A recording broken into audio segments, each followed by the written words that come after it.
É de financiamento de turismo que estamos agora a falar e que nos dá o mote para a conversa que se segue, a análise em estúdio com Bruno Cardoso Reis, especialista em segurança, terrorismo, política externa e defesa, e António Nunes, presidente do Observatório de Segurança. Boa noite a ambos. Boa noite aos dois, bem-vindos. Nas nossas conversas, têm sido muitas nos últimos tempos, nós temos abordado várias vezes a necessidade de ir à fonte do problema. É uma expressão que temos utilizado, até porque estes ataques estão cada vez mais imprevisíveis, daí a necessidade de atacar na fonte. Bruno, que importância tem esta decisão de deixar o Qatar isolado? Isso é de facto ir à fonte do problema ou é apenas camuflar o problema?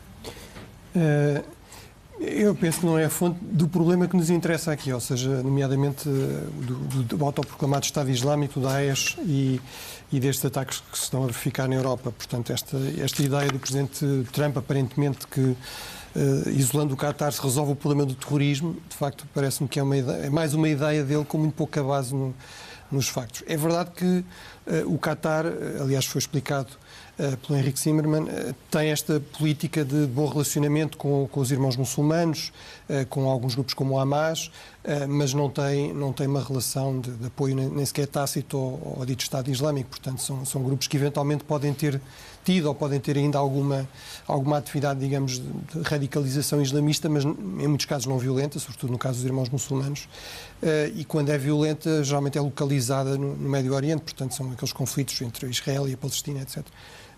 Aí pode ser que pode ter um papel um pouco mais ambíguo, mas não ao nível do apoio ao dito Estado Islâmico. Ironicamente, o grande apoiante, pelo menos à divulgação da ideologia salafista, portanto jihadista mais radical, durante muito tempo, foi de facto a Arábia Saudita. Ainda hoje, por exemplo, se diz que nas zonas ocupadas pelo Estado Islâmico eles utilizam manuais sauditas, manuais para os alunos sauditas. Portanto, é verdade que a Arábia Saudita também fez aí algum esforço. A Arábia Saudita fez algum esforço de se afastar disso, não é? E claramente é hostil ao Estado Islâmico, mas em termos ideológicos o papel da Arábia Saudita tem sido muito mais criticável e tem sido muito mais importante para estas redes, até há poucos anos atrás, do que o papel do Qatar. Estamos a falar desta aliança de país encabeçada pela Arábia Saudita e do corte de relações com o Qatar. António, gostaria também de ouvir a sua opinião sobre este tema. Isto pode eventualmente ter aqui uma consequência contrária ao objetivo, ou seja, desta aliança contra o Qatar provocar mais divisões e que ao mesmo tempo abrem aqui espaço a grupos terroristas? Não vamos provavelmente saber a curto prazo. Agora, o que nós sabemos é uma outra coisa muito mais interessante do que essa. É que a maior parte destes ataques que têm surgido na Europa, que é aquilo que nos diz respeito mais diretamente, tem surgido provavelmente por falta de políticas europeias e não tanto pela origem. Porque se nós verificarmos, já anteriormente, quando houve alguns ataques, no tempo da Al-Qaeda, e no tempo em que havia uma expressão da Al-Qaeda, também houve algumas condutas erráticas dos vários países em relação à fonte. É verdade que o Daesh, e eu já disse isso aqui, à medida que for perdendo terreno no seu território que construiu, no seu califado, vai tentar intensificar as ações em todo o mundo, em especial na Europa. Agora, a questão que muitas vezes se está a tratar é que tudo aquilo que é geopolítica e geoestratégia do Médio Oriente não está resolvido. E provavelmente este esforço principal que nós temos que ter neste momento é estabilizar a região. E ela nunca foi estabilizada. Portanto, nós sempre tivemos um problema de conflitos, seja com o Irão, com o Iraque, com a Síria, com um conjunto de países. Tivemos a Primavera Árabe, que não está estabilizada. E, portanto, estamos a tentar, provavelmente, encontrar, eu diria, há alguém que se possa culpar para desviar as atenções deste fenómeno. E eu acho que este fenómeno tem que ser, no ponto de vista global, estudado o que é que aconteceu no pós-guerra entre os Estados Unidos, o Iraque e o Afeganistão e como é que se deixou a região. A partir daí nós podemos depois chegar ao Qatar, à Arábia Saudita, eventualmente à Primavera Árabe, ao Egito, etc. Porque nós temos instabilidade em vários países. E, portanto, não é consistente que a política internacional contra um país resolva esta situação, porque o isolamento normalmente de um país pode levar a duas situações. Ou ele consegue ultrapassar isso por funções diplomáticas, e estou acreditado que é isso que vai acontecer, ou pode ele próprio radicalizar-se. Então temos mais um foco de problemas. Portanto, não me parece que seja isso. Aquela política, há pouco estava-se a dizer, e que o Coronel Amos Pires disse, da reintegração é muito mais favorável.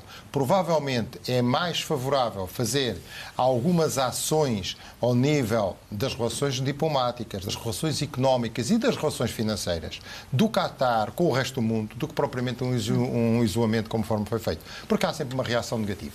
Mas deve haver eventualmente alguém a liderar esse tipo de relações? Bruno, esta viagem de Donald Trump ao Médio Oriente foi uma tentativa dos Estados Unidos de liderarem isso? Eu acho que o presidente americano tem uma postura demasiado errática e uma falta de capacidade diplomática para conseguir fazer isso, embora, à partida, o país ideal, ou tradicionalmente com condições ideais para fazer isso, seria realmente os Estados Unidos, porque tem relações muito fortes, comerciais, militares, com os principais países da região.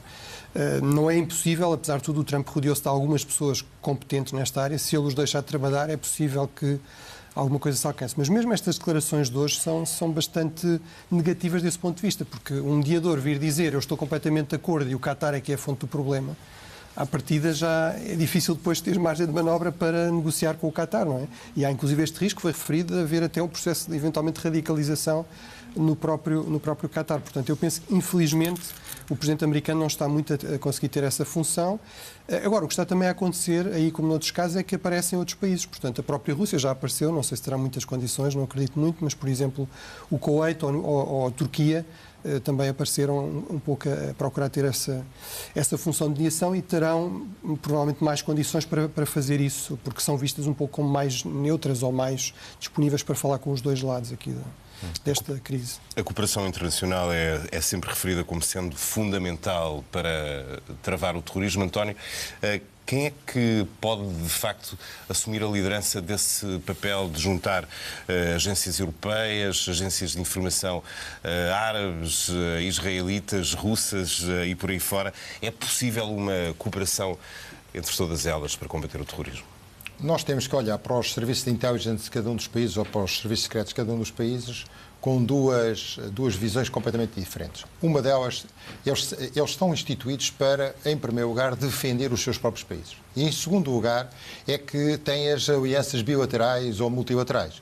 E, portanto, esqueçamos que os serviços secretos britânicos ou franceses ou russos, em primeiro lugar, estarão a defender os seus países, as suas constituições, aquilo que é a orientação dos seus governos. E só em segundo lugar é que se preocuparão com aquilo que poderá ser um problema de conjunto. É por isso que eu tenho dito algumas vezes que a Europa devia olhar com algum cuidado. Mas ainda hoje tínhamos o exemplo de uma falha, ou seja, os serviços secretos italianos avisaram as autoridades britânicas de que tinha havido uma viagem de um jihadista de Itália para o Reino Unido e, pelos vistos, perderam-lhe o controle. Provavelmente perderam-lhe o controle ou não o classificaram como o deviam ter classificado. Porque aqui essa é outra questão, que é uma questão operacional. Mas só para terminar a sua primeira questão, gostava de dizer o seguinte. Há um país que eu considero de charneira na Europa, que é a Turquia. A Turquia tem um conhecimento muito profundo sobre o Daesh e tem um conhecimento muito profundo sobre a região. E ela, para mim, é dos países que deveria ter uma atenção especial, quer da Europa, pelo seu posicionamento, quer com a Rússia, quer com a Síria, quer com todos os países, e porque é um país muçulmano. Eu gostaria de dizer que se eu tivesse que escolher alguém para ser o mediador deste conflito, eu escolheria a Turquia, se bem que com todos os problemas que nós sabemos que existem de respeito pelas pessoas, pela vida humana e por aquilo que aconteceu nos últimos tempos. Mas temos que nos aproximar deles. Quanto a essa questão tática, é outra. Essa questão é um problema que a Europa vai ter. A Europa, durante alguns anos, vários anos, fechou os olhos à radicalização. E agora está a pagar esse preço. Quando eu tenho 20 mil ou 30 mil potenciais radicais, eu não tenho controle sobre eles.